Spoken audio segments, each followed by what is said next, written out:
Key Moments. Welcome to Key Moments. This is gameplay breakdown of Paragon. I'm playing some Greystone. First time for Key Moments, playing some Greystone in the off lane here. And maybe I spaced out a little bit here. I think I spaced out. Maybe it's because I'm rocking the Novaborn Greystone. But for whatever reason, I decided to attack that phase instead of immediately turning around and running.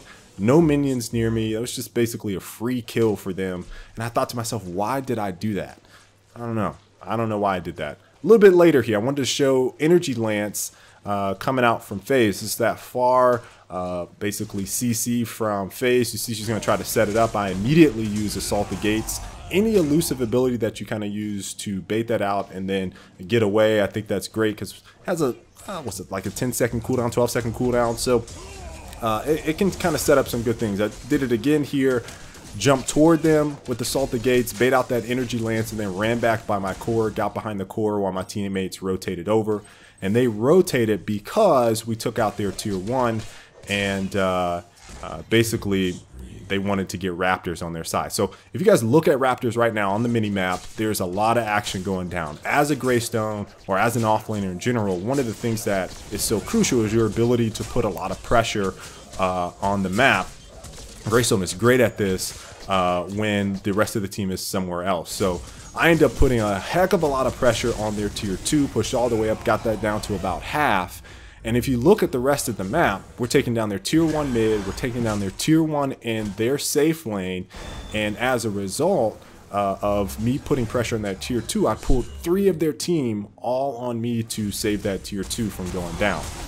A little bit later, 13 minutes, 15 seconds, you guys see who I am all over. Focus in phase. She goes down first. That sets up the double kill for our team, which Revenant takes out Sparrow. And then we're not done. As you're going to see, Morgash is going to go down as well on their team to Decker. So we ended up getting a triple off that. All started with taking out phase. 15 minutes, just a little bit later, we had some pressure on our tier 1. So I call for some help. I need some help. And I don't think I should have used Assault Gates here to engage. I think that's probably the number one. I could have just walked in there. Really no reason to do that. I just wanted to jump into the action. Because I'm Greystone, I think, oh man, I'm going to live, no problem. And they just blew me up. So if I would have saved Assault the Gates there, probably could have backed out or jumped out with that on the death.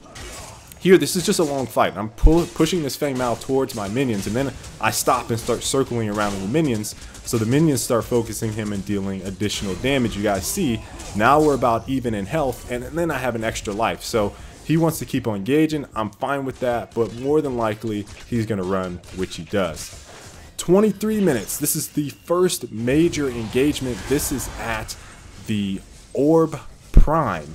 And Morgash comes out, she gets popped by our Decker, and I immediately go toward the Sparrow because she was the one putting in the most damage on Orb Prime. End up getting her attention. She's whittling me down, but I have my extra life here. Blind, I got make way on, so not too worried about that. And my ultimate ended up taking her down. Reforge. Alright, here's Assault the Gates to close in on Feng Mao. He's going down, and I want to go for more here.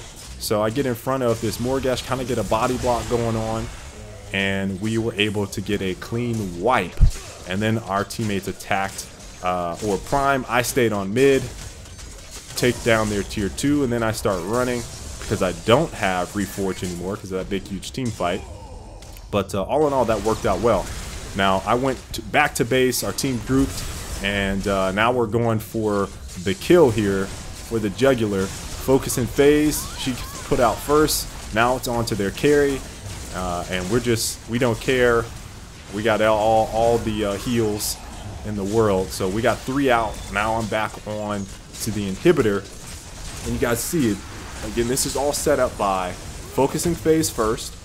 They were spread out, then focusing the carry, then going for those objectives and finishing it up when you have Orb Prime. So this gameplay was all about basic fundamentals, considering I'm Greystone. Not a killer performance, finished 3, 2, and 4, but some major takeaways that led to us pulling way ahead. Number 1, early game. Using Assault the Gates as an elusive maneuver to avoid the CC setups from that phase Sparrow combo led to our tower still being up versus theirs going down. Our team rotated over, and I was able to go and basically fight Feng Mao in a one-on-one. When I did that, I was able to apply pressure as Greystone to their tier 2. That pulled the opposing team toward me. Again, they had 3 people come over at one point, and it led to us taking down a lot of other objectives all at the same time in other places around the map. The last thing I want to point out is focusing phase in team fights. It basically, once you take the phase out, you get to annihilate the rest of the team. She's the one that's saving people. She's the one that's allowing people to stay alive, stay in team fights longer, letting people make poor decisions or engagements and otherwise getting them to safety. So once she's out, that team is kind of on the hook for playing basically perfect gameplay. Putting her out early allows you to do so many things to the other team in those big team fights. So hope you guys enjoyed this gameplay. If you did, please make sure to leave a like. And until the next time, folks, I will catch you all later. Stay frosty.